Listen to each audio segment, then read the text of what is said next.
Hello. Hello, everybody. So, how have you been? Boy, it has been a long time since we got together.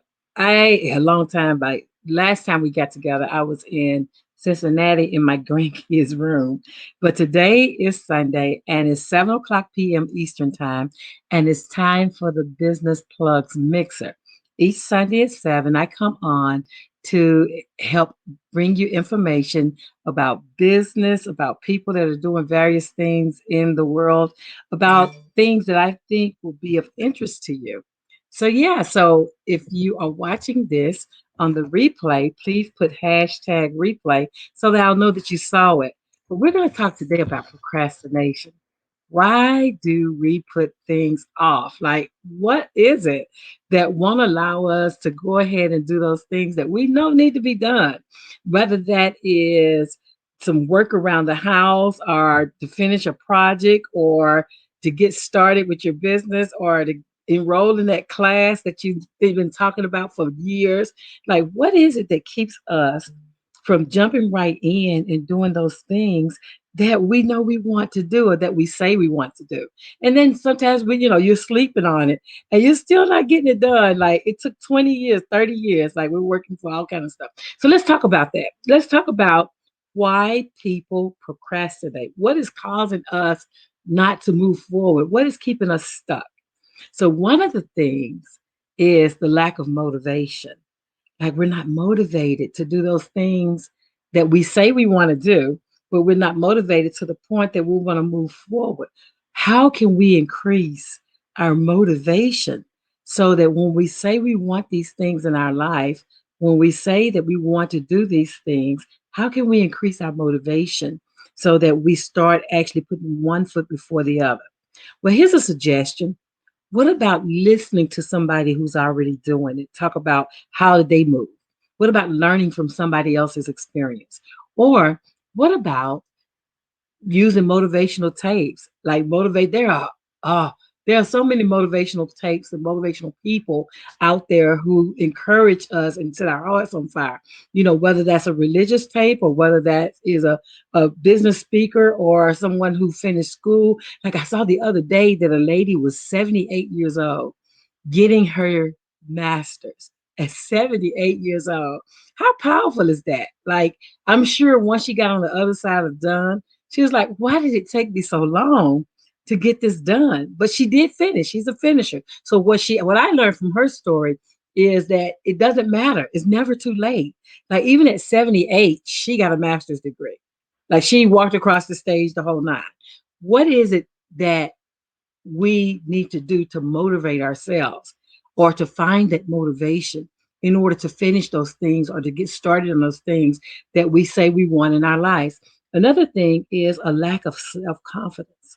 Like, sometimes we get in our own way, right? Because it's not anything out there that's bothering us. It's those tapes we play in our head. You're not enough. You don't have enough. You're not smart enough. You're not this and you're not that. That we feel like, oh, who am I to want better for me? Or who am I to want these things in my life when nobody around me has them? Or if there are people around me, they're better than me because I'm comparing myself to them and I feel like I don't measure up. What is it that we could do to improve our confidence and know that we are everything, that we are enough for whatever has been put on us to do? Like, that came from somewhere, a higher power than just you wanting to do it. It's your purpose to do it. It's what you are put here to do. Like, most times, those things that we procrastinate on are the things that can make us better. And so, how do we get more confidence in ourselves? First of all, the first thing is we stop comparing ourselves with anything externally. Like, the only person we should be comparing ourselves to is the person that we were yesterday. you know, I want to be better than I was yesterday. And I am not as great as I'm going to be tomorrow. How can we repurpose that energy and that self-doubt that we put in ourselves? Like, it's not out there, it's not out there. It's not anything that has to do with people out there. Sometimes we do a great job on ourselves and saying you're not good enough, you're not smart enough, you're not this and you're not that. And by the time we've rewound that tape several times, like what about putting affirmations on your mirror? So when you're brushing your teeth, when you're getting ready in the morning, or when you're getting ready, or anytime you're in front of the mirror, or when you're just washing your hands, that you repeat these affirmations that I am enough, that I am smart, and that I know what I know. And I was put here on purpose. I'm not an accident. I'm not a freak of nature. I'm not any of that stuff that I tell myself. I'm here and I am purposely here. So, how can we change the tape that we give to ourselves and start putting positive affirmations in our space, like being responsible to ourselves to put those affirmations. So anytime we think negatively about ourselves, we counter that with something that we've done positively. Like I wrote, there was an exercise in one of the classes where they had us to write 100 things positive about ourselves. And so on those days when the self thinking is going on, you pull out that list and you start reading the 100 things that are great about you, the achievements you've made, the fact that you have 100% gotten past every obstacle that you faced thus far. Like that you've succeeded. You're on the other side of done. You're on the other side of completion in a lot of places that we don't give ourselves credit for. Like sometimes, especially when you're entrepreneurs and you're out here in the business world, you just jump from one thing to another. I got a contract, I got a job done, I did this, I did that. And you don't stop and celebrate yourself enough to say, hey, good job. Good job, Linda. You finished that MBA. Good job, Linda. You got that promotion. Like, how can we slow it down, slow life down some? Because COVID made us slow down some. But how can we continue to slow it down so that we can gather our self esteem and commend ourselves for just getting up? Some days it's just hard just to get up, right? So, how can we commend ourselves for the small wins that we do, the things that we consider small wins that somebody else might say, oh, that is big. That is really huge thing to do. I have friends that say, they'll say, oh, I got this certificate. And they don't think anything about it. I'm like, girl, let's go celebrate that because that's a win, especially business owners. Oh, my goodness. Business owners, like you got your logo. Clap up yourself. You got your signage done. You completed all your papers. You have your EIN. Like you're even the small steps count. So what can we do to stop and slow down life so that we can commend ourselves for the small wins? And so that we definitely celebrate the larger one. But what about every day you did something that you didn't do yesterday? You move forward in a place that you didn't. And if you haven't moved forward, if you feel like you're stuck, then what do you need to do next to get to your next step? Like, what is it that you need to do? Plan that out. The 100 things you've done great since birth. Write that out. Okay. You finished first grade. Some people don't finish first grade. Some people have to repeat first grade.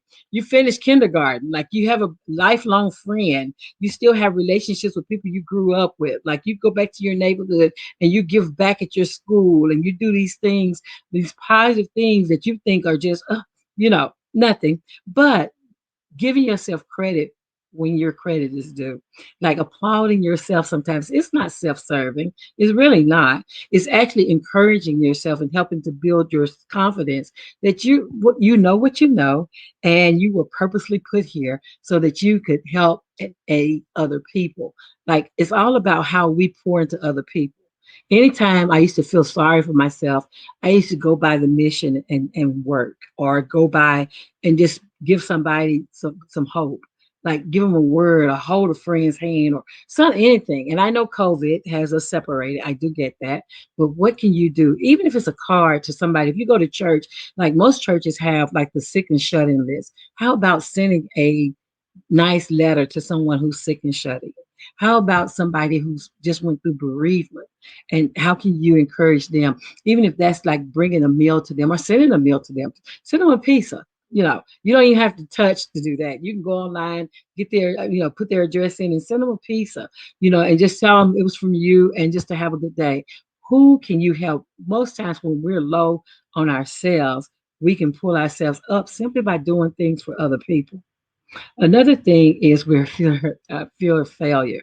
Fear of failure or fear of succeeding. Some people fear succeeding, and I think more times the fear of succeeding, actually overshadows the fear of failure. And the reason being is because if we succeed, that means our circle's going to look different. That means the people who we've known and become comfortable to, and we're in our comfort zone with, like, we may outgrow them, or we may, find new people to meet, or new circumstances, or new experiences, and we get afraid of, oh, this means my life's going to change if I become successful, or if I'm a fear of failing. If you fail, think about the worst thing that could happen if you fail. The worst thing you could happen, you tried to go back to school, or you tried to start that business, or you tried to go for that job, or you tried and it failed. So what? So what? Like, it's not earth shattering. You get to try again. Like, don't be so hard on ourselves. If we cannot be so hard on ourselves, then we will do wonderful. We'll do great. It's just that sometimes we get in our head and we get stuck behind our own self doubt. Another thing that keeps us is we have a lack of understanding what we want. Like, we don't fully know what we want. We know we want something. We know we want something because there's something in us telling us we should be more, we should do more, we should go here or be that or do this. And we don't understand what that is. We don't fully know what that is. Like, I talk to people all the time in my discovery calls, and they talk about, well, I don't know why I'm here, or I don't know what my purpose is. And so we sit and we talk, and I take them back to look at their lives. And by the end of the conversation, they have found that they had their purpose all the time. Like, they know exactly what they're doing next. And we talk through that thing, we create a plan, they go on. Sometimes it's just having the conversations with somebody who can be objective and who can actually give you what you need in order to move forward. I'll tell you more about that in a minute. But again, another reason is trouble concentrating. Like, some of us are undiagnosed with dyslexia or ADHD or ADD or something, and we've not been diagnosed because of whatever reason. And so we're grown and we're wondering, why can't I concentrate on these things? Why can't I focus on this thing? Why am I procrastinating? What's holding me back? So, a lack of understanding what needs to be done, and a lack of understanding of us and our abilities and where our limitations are. Getting tested to see, am I ADHD? Why can't I concentrate? What is it that stops me from being able to finish through on this thing? And sometimes you have to get medical help. There may be a medical reason, really, of why you can't concentrate. So, having that conversation with your primary care doctor about, hey, I want to do this thing, but I'm finding it hard to concentrate. Do you have any recommendations that you could give me to help me to concentrate? Another one is perfectionism. Oh, I'm going to wait until the kids graduate, until I make this position on my job, until the moon turns into the sun. You have a list of, when these things happen, I'm going to do it. But what about if those things never happen? Then you never do it. Going back to school at 57 and getting my master's degree, because that was something I've been wanting for years and years and years. And the reason I was procrastinating on it, I don't like math that well, right? So math is not one of my favorite topics. And so I know, right? You know, what about what about just doing it? Like, life is never going to be perfect. So for professionalism, nothing's perfect here out here. Perfection is what those people that sell cosmetics and the perfect hair, the perfect this, the perfect that perfection is used to sell products. Life will never be perfect. Like, everything that's going on in your life right now will continue to go on in your life. It may get better, it may get worse, but chances are it's going to be just like this the rest of your life. So if you're waiting for the perfect moment, the perfect time, the perfect day, the kids to get grown, the marriage to be better, the finishing school, when I do this, when I fix myself, if you could fix yourself, you'd already been fixed. But when you wait for the perfect moment to do what's been put on your heart to do, if you're waiting for perfection, it's never going to happen. So, what about you settle that it's never going to be perfect, but the only moment we have is this one? What about looking past perfection? You know, we all would love perfection, but that's not realistic and it's illusional. So, what about even though I'm perfectly imperfect and this timing is perfectly imperfect, what about I just go and do it anyway? I just go and enroll in that class. I just go ahead and apply for that job. I just go ahead and open that business. I just go ahead. What about I get out of my way in my perfectionism and I say, it doesn't have to be perfect. It just has to be done. Like that was the Facebook, and I forget her name. I think her name is Sandler, but she said, you know, done is better than perfect. Like the fact that you can move past perfection to get it done, to be on the other side of done, meaning you're a finisher, is a lot better than perfection. So if perfectionism is one of the things holding you back, what about not doing that? What about freeing yourself? I'm giving you permission that it doesn't have to be perfect. It just needs to be done. Whatever it is, whatever that is. Right. I am procrastinating because I am becoming unfocused as I get closer to the end of my business plan because fear is setting in. Okay, I can't see your name because you haven't given StreamYard permission to show your name. And so I'll see it later wherever I think it's on Facebook. But the thing about that is this is fear, right? Fear is false evidence appearing as real. Most times the things that we fear never happen. They never happen. Like public speaking. People say, well, I want to be a professional speaker, but I'm afraid of the mic. I'm afraid to talk in front of people. And study shows, like, other than dying, that's the number two thing that people are afraid of. The fear sets in when they're trying to do public speaking. Fear is a real thing, but let me tell you about fear. So there's different types of fear. Like there's the fear that danger's looming and it could be life impacting, right? That's a fear, and your body is conditioned that when you fear, it has that flight or flee, flight or fight, flee or fight. I'm trying to get it right. The flee or fight uh, energy, right? That it produces. And so, what you have to do when you're fearful, you have to determine, okay, why am I fearful? Understanding why. What is the worst that could happen? That's what I was saying before. What is hey there, hey Keisha? What is the worst that could happen? Like if you do it, what's the worst? I mean, looking at it, realistically looking at it, and in your mind saying, well, if this goes wrong, what would I have learned from that? Because you either get a blessing or a lesson. Like there's no losing. It's not about failing to fail, because when you look at the people who are successful, they say fail fast because you learn the lessons are in our failures. So even if whatever it is you want to try, even if you're not successful of it the first time, the lessons you're going to learn in preparing for it will be with you for life. Like every lesson that you learn, even in a failure, even the failure, but everything that you learn in the experience of doing something that's been put on your heart to do, you get to keep that. Like even if it doesn't work out, you still get to maintain the lessons. You still get to keep the lessons. So how can you think that that's a failure if you learned something that you didn't know, right? So look toward the experience and understand that there's no failures. There's either a lesson or a blessing. One of the two. You're going to get a lesson, you're going to get a blessing.